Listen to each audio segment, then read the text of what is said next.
오늘 본문 말씀은 이사야 21장 11절에서 12절까지 말씀입니다. 이사야 21장 11절에서 12절까지 두 구절의 말씀입니다. 제가 받들어 읽도록 하겠습니다. 두마에 관한 경고라. 사람이 세일에서 나를 부르되 파수꾼이여 밤이 어떻게 되었느냐. 파수꾼이여 밤이 어떻게 되었느냐. 파수꾼이 이르되 아침이 오나니 밤도 오리라. 내가 물으려거든 물으라. 너희는 돌아올지니라 하더라. 아멘. 여러분들은 무엇에 관심이 있으십니까? 관심을 가진다는 것은 내 생각과 마음을 쏟는다는 이야기죠. 그렇다면 다시 질문을 바꿔서 여러분들은 어떤 생각들로 머릿속을 채워가며 살아가고 있습니까? 누군가 저에게 똑같은 질문을 물어보신다면 저의 관심은 늘 시간이라고 대답할 수 있을 것 같습니다. 앞으로 남은 시간을 뭘 하면서 채워가지라는 질문은 늘 제 마음속에 따라다닙니다. 때로는 이제껏 지나온 시간들에 대해서 뒤돌아볼 때도 있습니다. 그러다 보면 문득 저는 어릴 적 기억으로 돌아가고 그때 아버지와의 함께했던 추억이 생각나고는 합니다. 아버지 등에서 업혀서 장난치던 모습들, 그리고 아버지와 팔씨름하면서 일부러 져 주셨음에도 불구하고 내가 이겼다고 좋아하던 모습들이 희미하게 떠오르곤 합니다. 그 어릴 적 저는 어느덧 그때 아버지 나이가 되어 있다는 것을 깨닫게 되었습니다. 왜냐하면 지금 저희 아이들이 똑같이 저의 등에 업히고 팔씨름을 해달라고 떼를 쓰고 있기 때문입니다. 그리고서 지금의 아버지의 모습을 바라보면 이제는 너무나 좁아져 버린 두 어깨에 많이 약해지신 아버지의 모습을 발견하게 됩니다. 그리고 또 이런 생각이 들지요. 시간은 어느덧 또 훌쩍 지나서 지금의 아버지 모습처럼 나도 변해 있겠지라는 생각을 하게 됩니다. 반면에 자녀를 키우면서 아이들을 볼 때마다 이런 생각이 듭니다. 아이들은 참 재능이 뛰어난 것 같아요. 때로는 부모님들을 웃음 짓게도 하고 가끔씩은 이 깊숙이 배꼽 아래서부터 올라오는 분노를 느끼게 만드는 아주 특별한 재능이 있는 것 같습니다. 지금 웃으시는 분들은 그 분노를 경험해 보신 것 같아요. 이 아이들이 노는 걸 가만히 지켜보고 있으면 두 가지 복합적인 감정이 들게 됩니다. 이쁜 모습에 저도 모르게 입가에 미소가 띄게 지어지게 되는 반면에 그러면서 또 한편으로는 점점 커가는 아이들의 모습, 지금 이 모습이 어쩌면 오늘이 마지막이라는 생각에 서글픔도 동시에 밀려옵니다. 이렇듯 시간은 이 땅을 살아가는 모든 사람에게 동일하게 적용됩니다. 거기에는 단 한 명도 예외가 없습니다. 누구에게나 공평하게 주어지죠. 그리고 그 시간은 하루를 기본으로 해서 하루하루가 쌓이면 일상이 되고 그 일상이 쌓이고 쌓이면 우리가 이 땅에서 살아가는 인생이 되는 것입니다. 나에게 주어진 매일의 하루에도 어김없이 시간은 흘러가고 있으며 아침과 밤은 번갈아가며 찾아오게 됩니다. 그런데 한번 생각해 보세요. 우리는 시간이 앞으로 나아가는 데만 관심이 있습니다. 단편적인 예로 우리는 생일이 되면 나이가 몇 번째 생일이 되었는지에만 관심이 있지 앞으로 몇 번의 생일이 남았다야 되는 것에는 신경을 쓰지 않습니다. 그런데 그 두 가지의 다른 관점은 아주 큰 차이를 만들어냅니다. 그건 당연히 언제가 우리의 마지막 날이 될지 우리는 아무도 아직은 모르기 때문입니다. 만약에 우리의 인생을 뒤에서부터 남은 시간을 카운트다운하면서 살아간다면 나의 관심이 지금 내가 하고 있는 그 관심이 될지는 한번 다시 생각해 봐야 되겠죠. 그런데 이렇듯 인생에도 시간표가 있듯이 우리 믿음에도 마찬가지로 시간표가 있습니다. 믿음의 시간표가 있다는 것을 알고 계신가요? 거기에 대한 언급이 바로 오늘 본문에서 나옵니다. 오늘 본문이 짧으니까 제가 다시 한번 읽어보도록 하겠습니다. 11절, 12절 말씀. 두마에 관한 경고라. 사람이 세일에서 나를 부르되 파수꾼이여 밤이 어떻게 되었느냐. 파수꾼이여 밤이 어떻게 되었느냐. 파수꾼이 이르되 아침이 오나니 밤도 오리라. 내가 물으려거든 물으라. 너희는 돌아올지니라 하더라. 아멘. 오늘 본문에서 첫 문장부터 등장하는 듣기에 아주 불편한 단어가 있습니다. 그것은 바로 경고라는 단어입니다. 과연 누구에게 경고를 하고 있느냐 하면 두마라고 하는 나라에 대한 경고입니다. 오늘 본문은 11절에서 12절까지 두 구절밖에 안 읽었지만 이사야서 21장 전체에서 23장까지를 보면 바벨론을 포함한 주변 10개의 나라들의 멸망에 대한 경고를 하고 있습니다. 그렇다면 하나님은 왜 이사야를 통해서 그 여러 나라들에 대해서 경고를 하고 계시는가? 그것은 바로 그 나라들이 곧 그 백성들이 영적인 간음을 저지르고 죄에서 떠나지 않았기 때문입니다. 영적인 간음이라고 하는 것은 무엇입니까? 바로 우상 숭배입니다. 그런데 우상 숭배라고 하는 건 단순히 하나님을 믿지 않고 다른 신을 섬기는 것만을 우상 숭배라고 생각하기가 쉽습니다. 그럼 여기 지금 앉아 있는 우리들은 하나님을 믿으니까 우상 숭배는 내 얘기가 아니라고 생각하십니까? 자, 그럼 제가 설교 처음 시작할 때 여쭤본 질문을 다시 한번 생각해 보시기 바랍니다. 여러분의 관심이 지금 어디에 있는지를요.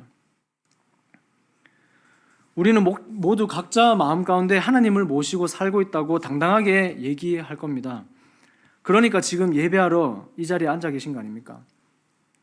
그런데 착각하지 마십시오. 그 마음을 열어서 솔직하게 쳐다보시기 바랍니다. 물론 여러분들 마음 가운데 하나님이 계신다고 고백합니다.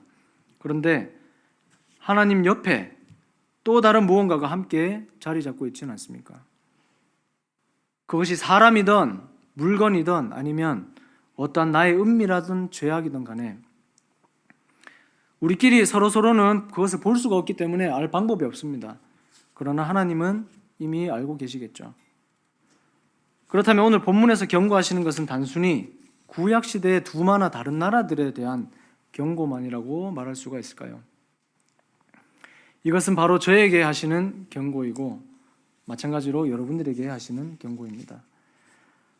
하나님은 이런 순결하지 못하고 죄에서 떠나지 못한 은밀한 것을 내 마음 가운데 숨겨두고 살아가는 백성들, 그리고 그러한 나라들에 대해서는 여지없이 하나님의 심판이 임하실 것을 선언했습니다. 그리고 오늘 본문에서 그중 8번째 나라인 두마에 관한 경고를 통해서 말씀을 전해주고 있는 것입니다. 이 두마라고 하는 나라는 어떤 나라냐? 두마는 원어적으로 이러한 의미를 가지고 있습니다. 침묵, 그리고 죽음과 같이 고요함이라는 것을 뜻합니다. 이 침묵은 오늘 본문에서 나오는 밤이라는 단어와 연결이 되어 있습니다. 그리고 그 이름을 이해하기 위해서는 아브라함의 족보를 잠시 살펴볼 필요가 있습니다. 우리가 쉽사리 아브라함에게는 두 아들이 있다고 생각하잖아요. 이삭과 이스마엘. 그러나 실질적으로 아브라함에게는 총 8명의 아들이 있었습니다. 3명의 아내를 통해서 낳은 먼저 사라를 통해서 이삭을 낳았고, 그리고 애굽 여인 하가를 통해서 이스마엘을 낳았으며, 그두라라는 여인을 통해서 나머지 6명의 아들들을 낳았습니다. 그 중에 두마는 이스마엘이 낳은 아들 중에 한 명의 이름입니다. 아버지인 이스마엘의 이복 형제가 바로 이삭인데, 이삭의 아들에는 우리가 잘 알다시피 야곱과 에서가 있죠. 그 중에서 에서와 두마는 사촌지간입니다. 왜냐하면 삼촌의 아들이니까 서로 사촌지간이 되죠. 그리고 에서가 두마의 누이인 마할렛이라는 여자와 결혼을 함으로써 가족 관계가 어떻게 되냐면 두마는 에서의 처남이 되었습니다. 처남과 매제 사이가 된 것입니다. 두마의 이름을 알아내는데 왜 이러한 족보를 살펴보는 것이 중요하냐면 바로 두마는 에돔을 뜻하는 단어가 됩니다. 그 에돔이라는 것은 이 에서의 후손을 일러서 에돔이라고 부르기 때문입니다. 오늘 본문 11절에 사람이 세일에서 나를 부르되라고 나오지 않습니까? 그 세일이라는 곳의 지명이 바로 털이 많다, 그리고 숲이 우거졌다라는 뜻을 가진 에서의 후손인 에돔 족속이 살던 험한 산악지대를 뜻합니다. 그래서 오늘 두마, 세일, 우리에게 낯설고 생소한 이 두 단어의 연결고리가 에서의 후손인 에돔에게 모아지게 되는 것이죠. 이스라엘의 오랜 원수였던 에돔이 자신의 교만함과 하나님의 자녀인 이스라엘 백성을 핍박한 죄로 인해서 멸망을 당하게 될 것을 경고하고 있는 것입니다. 그리고 이어지는 본문에 파수꾼이여 밤이 어떻게 되었느냐, 파수꾼이여 밤이 어떻게 되었느냐라고 묻고 있습니다. 아시다시피 성경에서 두 번 연속으로 묻고 있는 것은, 사용한다는 것은 그만큼 중요하다는 뜻과 동시에 그것을 물어보는 이의 절박하고 다급함이 이 문장에서 느껴지게 되죠. 자신들에게 처해 있는 이 밤이 빨리 지나가기를 갈망하는 마음이 담겨져 있는 것입니다. 그렇다면 지금 이들이 처해 있는 침묵과 밤의 상황은 어떻습니까? 에돔은 이스라엘 백성과 같이 바벨론의 포로로 끌려가서 지금 온갖 핍박을 받고 있는 상황입니다. 쉬운 예로 한국의 이전의 일정강점기를 떠올리시면 이해하기 쉬우실 겁니다. 1905년부터 일본이 제2차 세계대전에서 패배해서 항복한 1945년 8월 15일이 되기까지 약 40년간 한민족은 역사상 최악의 암흑기를 보냈습니다. 그것과 마찬가지로 에돔 족속 또한 바벨론 포로 생활 가운데 있었습니다. 그 백성들의 마음이 어떻겠습니까? 민족적으로 자존감이 낮아지고 그 자존심은 짓밟혀서 그들은 더 이상 내려갈 곳이 없을 만큼 밑바닥에 떨어지게 되었습니다. 그들은 노예 생활, 그리고 영적으로는 좌절감에 빠져 있었습니다. 한마디로 한 치 앞도 볼 수 없는 캄캄한 상황이 되었던 것이죠. 이사야는 이 암담한 상황에 처해 있는 두마를 밤에 비유하고 있는 것입니다. 밤이 깊어질 때 그들은 하나님의 종 이사야를 향해서 이렇게 물어봅니다. 파수꾼이여, 밤이 얼마나 되었습니까? 우리는 언제까지 이 캄캄한 밤 속에 갇혀 있어야 됩니까? 도대체 우리에게 아침은 언제 옵니까? 라고 울부짖으며 묻고 있는 것입니다. 그러나 이사야는 평안하게 저들이 만족할 만한 대답을 해줄 수가 없었습니다. 오히려 이 고난의 밤이 지나가고 아침이 오지만 또 다른 밤이 찾아올 것이다 라고 대답을 했습니다. 이 백성들은 바벨론의 핍박을 받는 밤과 같은 환난의 때가 빨리 지나가고 희망의 날이 오기를 고대하고 있지만 파수꾼은 잠시 아침이 오는 듯해도 다시 밤이 찾아올 거라고 얘기합니다. 이것은 앞으로도 한동안 전쟁과 핍박이 끊어지지 않을 것인 것을 의미하고 있습니다. 12절에 아침이 오나니 밤도 오리라 라는 말씀은 곧 하나님 앞에서 진정한 회개가 없는 한 이러한 악순환은 계속된다는 말입니다. 밤이 사라지게 되려면 빛이 비쳐야 됩니다. 그 빛은 하나님 한 분밖에 없습니다. 우리 삶 가운데 끊어버리지 않는 죄가 있는 한 밤과 같은 어두움과 괴로움은 우리 인생에 계속될 것입니다. 바로 이 밤은 결국 나의 영적인 어두움, 영적인 침묵에 대해서 경고하고 있는 것입니다. 우리의 감춰진 죄를 회개하지 않고서 내 마음 가운데 하나님 옆에 또 다른 무언가를 숨겨둔 채 하나님을 가까이 하려는 것은 가식적인 행동이 될 뿐입니다. 진정으로 회개하지 않으면 잠시 아침이 오는 것처럼 보이나 더 무서운 밤을 맞게 됩니다. 이것이 지금 우리 교회에 놓인 영적인 상태임을 직시하시기 바랍니다. 우리에겐 너무나 죄가 많아서 죄를 단번에 끊어내기는 참으로 어렵습니다. 마태복음에서 이렇게 얘기합니다.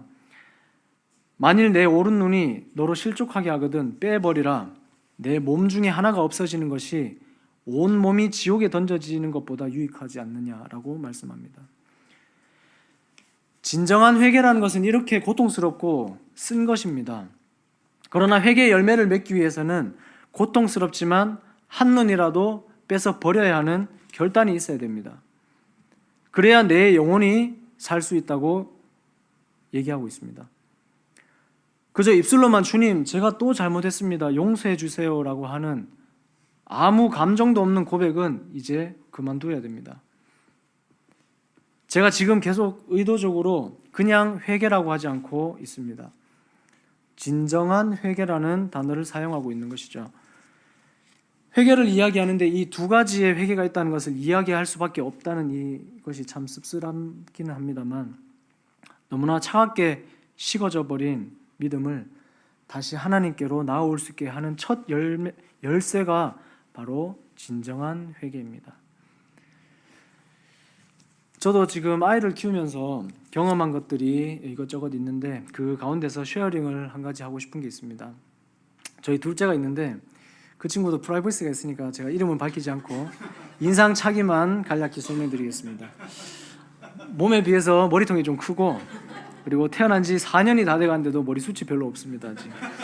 참고로 주일학교 선생님들을 부를 때 션샹님 이렇게 부르는 친구입니다. 제가 그 친구 이름을 얘기하지 않았어요. 프라이버시를 지켜줬습니다. 하루는 그 친구가 형이랑 놀다가 제가 안 보이는 사이에 형한테 펀치를 한 방 날렸던 것 같습니다. 3살 차이 나는 형한테 까불다니 참 대단합니다. 그래서 형의 울음소리가 들리더니 둘째가 평소와는 조금 다른 표정으로 저한테 쭈뼛쭈뼛 와가지고 무릎에 앉아서는 애교를 떨기 시작합니다. 제가 그 상황을 보고 바로 이 분위기를 캐치했습니다. 무슨 일이 있었니? 라고 물어봤습니다.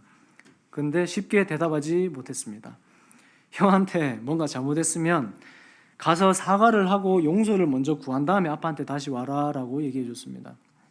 그랬더니 형한테 가서 사과를 하는 둥 마는 둥 하더니 자기 방으로 쌩 하고 들어가서 문을 쾅 닫아버렸습니다.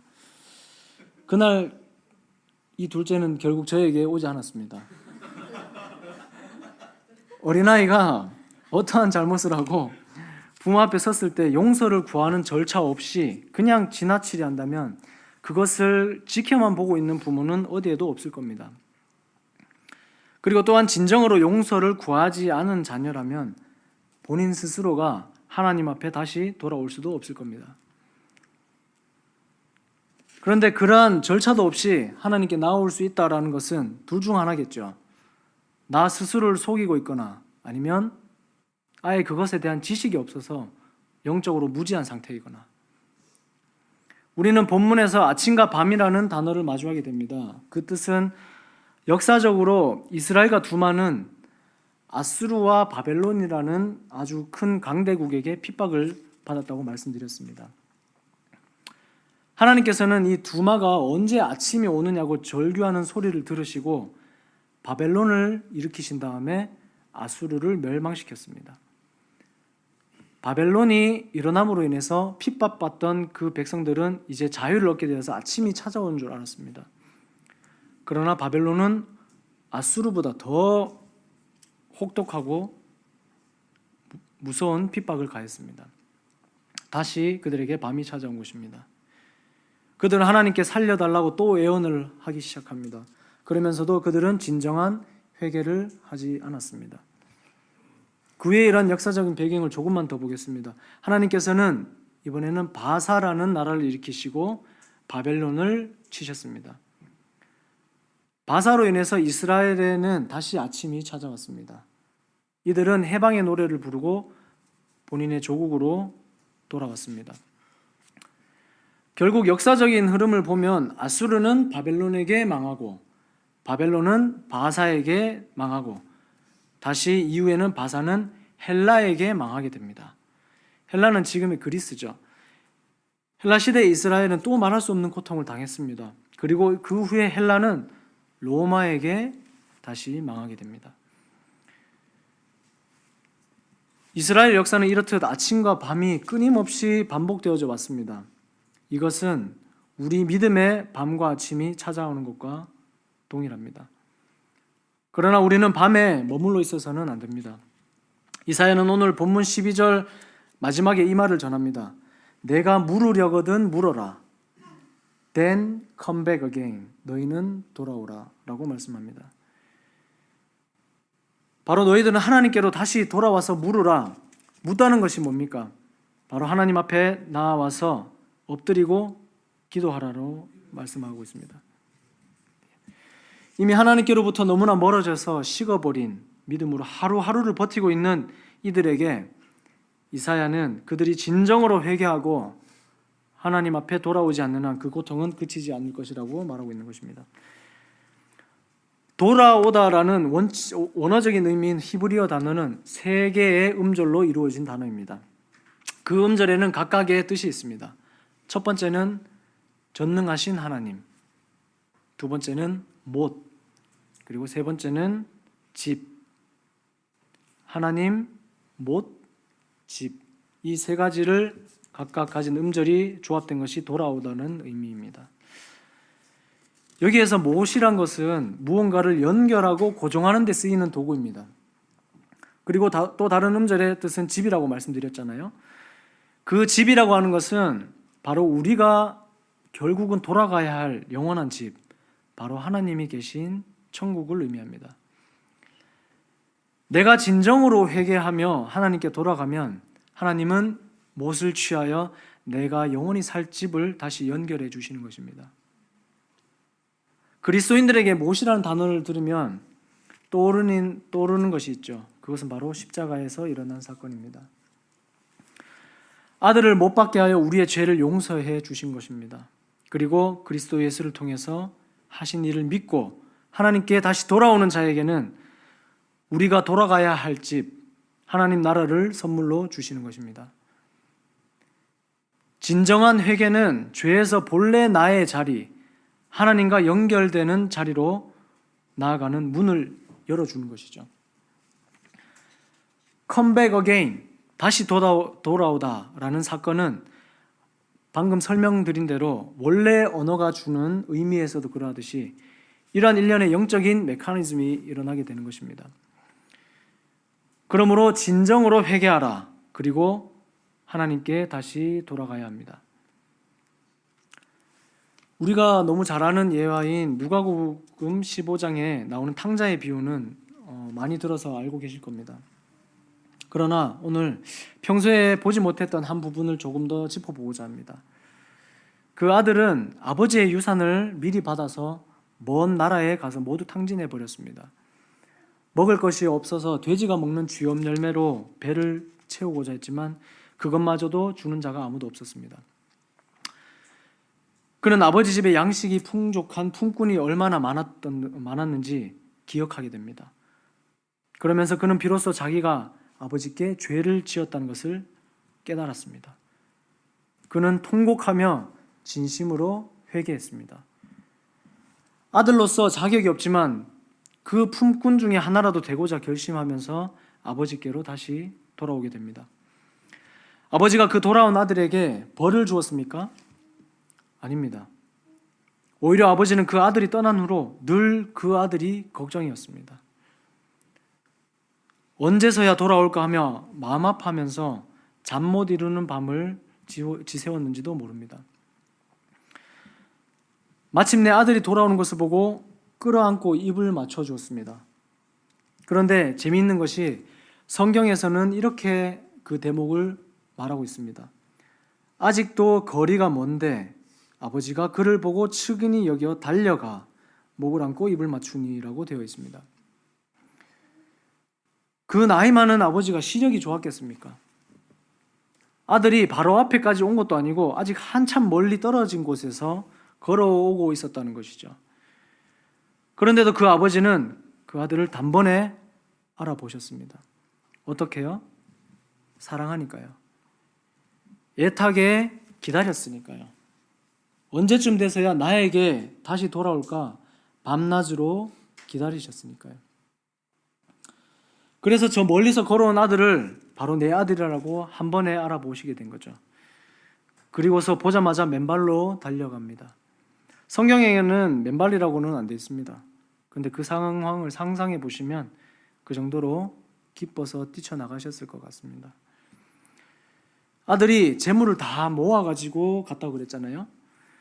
그것을 다 써버리고 왔는데도 불구하고 그건 안중에도 없습니다. 그저 고생했을 아들을 보고 오히려 마음이 측은히 여겨져서 마음이 아파서 목을 안고 입을 맞추었습니다. 그리고는 아들로 인정하는 가락지를 끼워주고 잔치까지 벌입니다. 이것이 바로 아버지의 마음이고 하나님의 마음이라는 것입니다. 하나님은 진정으로 회개하고 돌아오는 자에게 잔치를 벌이시는 아버지입니다. 흔히들 돌아온 탕자라고 얘기를 하지만 그 제목은 거기서 끝이 나면 안 됩니다. 돌아온 탕자를 두 팔 벌려서 맞이해 주시는 아버지라고 해야지 더 맞는 것입니다. 이 본문의 초점은 우리가 아니라 언제나 늘 그 자리에서 회개하고 돌아서는 우리를 맞이해 주시는 은혜의 하나님이 우리의 아버지가 된다는 사실인 것을 잊지 말아야 합니다. 지금 우리는 영적인 밤에 머물러 있지는 않습니까? 우리는 밤이 어떻게 될 것인가를 묻지만 말고 하나님께 다시 돌아와야 합니다. 우리는 지금 영적 시계를 들여다보며 자신의 시계는 몇 시쯤 되었는지 돌아봐야 합니다. 우리는 자신의 영적 시계를 보면서 만일 인생 뒤에서 아까 말씀드린 대로 카운트다운을 하며 살아가야 한다면 나는 지금 과연 이 모습 이대로 괜찮은가 스스로 질문해 봐야 됩니다. 마지막으로 12절에서 그 백성들이 물어볼 때 파수꾼이여 파수꾼이여 라고 부른 것을 기억해야 합니다. 이 호칭은 아무에게나 붙일 수 있는 호칭이 아닙니다. 이렇게 하나님께로 돌아온 자들만이 오늘 본문의 저자와 같은 파수꾼이 될 수 있는 것입니다. 파수꾼이란 어떤 사람입니까? 영어로 보면 watchman이라고 되어 있습니다. 바로 지키는 사람입니다. 그러면 무엇을 지키는 사람입니까? 잠언 4장 23절에 보면 이렇게 나와 있습니다. 모든 지킬 만한 것 중에 더욱 내 마음을 지키라. 생명의 근원이 이에서 남이라. 아멘.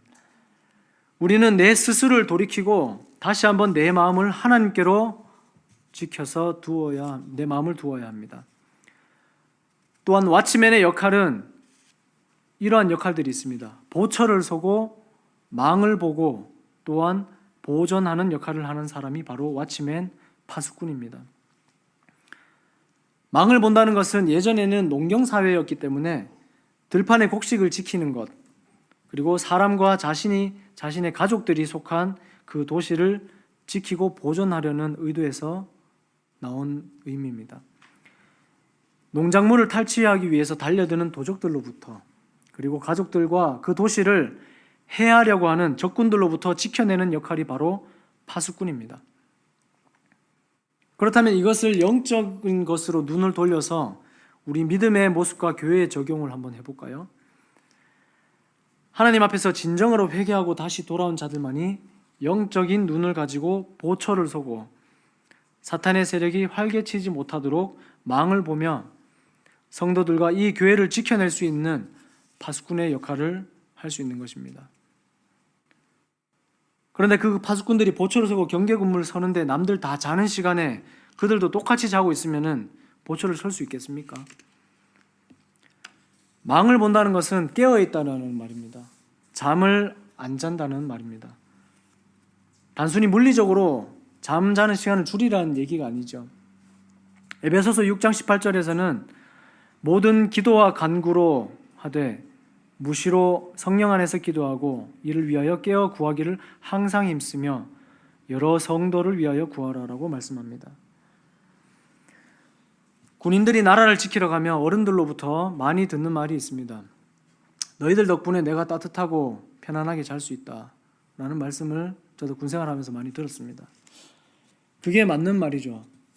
국민들의 평안을 위해서 추위와 더위와 피곤과 잠을 이기고 수고하듯 성도들의 평안을 위해서 불철주야로 수고하는 것, 이 교회를 지키고자 애써야 하는 것, 그것이 바로 파수꾼의 역할인 것입니다. 그런데 지금 우리들의 모습은 나 하나도 건사하기 바쁘지 않으신가요? 기도 시작하면 제일 먼저 나오는 게 내 걱정거리들 아닙니까? 이것은 교회 리더들에게만 적용되는 말이 아닙니다. 한 사람도 예외 없이 여기 있는 우리 모두에게 하고 있는 말입니다. 하나님은 우리 성도들에게 파수꾼으로서의 역할을 하라고 명령하셨는데 그것을 지키지 못했던 이스라엘의 파수꾼들에게 이사야의 입술을 통해서 이러한 날카로운 말씀을 하십니다. 이사야 56장 10절 11절 말씀. 이사야서 56장 10절에서 11절 말씀. 이스라엘의 파수꾼들은 맹인이요 다 무지하여 벙어리 개들이라 짖지 못하며 다 꿈만 꾸는 자들이요 누워 있는 자들이요 잠자기를 좋아하는 자들이니 이 개들은 탐욕이 심하여 족한 줄을 알지 못하는 자들이요 그들은 몰지각한 목자들이라 다 제 살 길만 찾아가며 사람마다 자기 이익만 추구하며. 아멘. 이 칼날 같은 말씀이 저와 여러분들에게 하시는 말씀이 되지 않기를 바랍니다. 이 말씀이 우리 교회에게 하시는 말씀이 되지 않기를 바랍니다. 다시 하나님께 돌아와 엎드리고 진정으로 회개하며 깨어서 늘 수고하는 왓치맨의 역할을 감당하는 저와 여러분들이 되시길 바랍니다.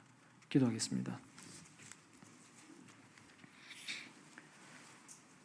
하나님, 저희 믿음 가운데 하나님 이외에 섬기고 있는 다른 것들이 있다면 이제는 주님 앞에 다시 돌아와서 진정으로 회개하여 주님께 엎드리게 하여 주시옵소서. 죄에서 돌아서서 하나님께로 돌아와 왓치맨, 파수꾼의 역할을 지키는 우리 모든 앵크리스도 성도를 삼아 주시옵소서. 우리 주 예수 그리스도의 이름으로 기도합니다. 아멘.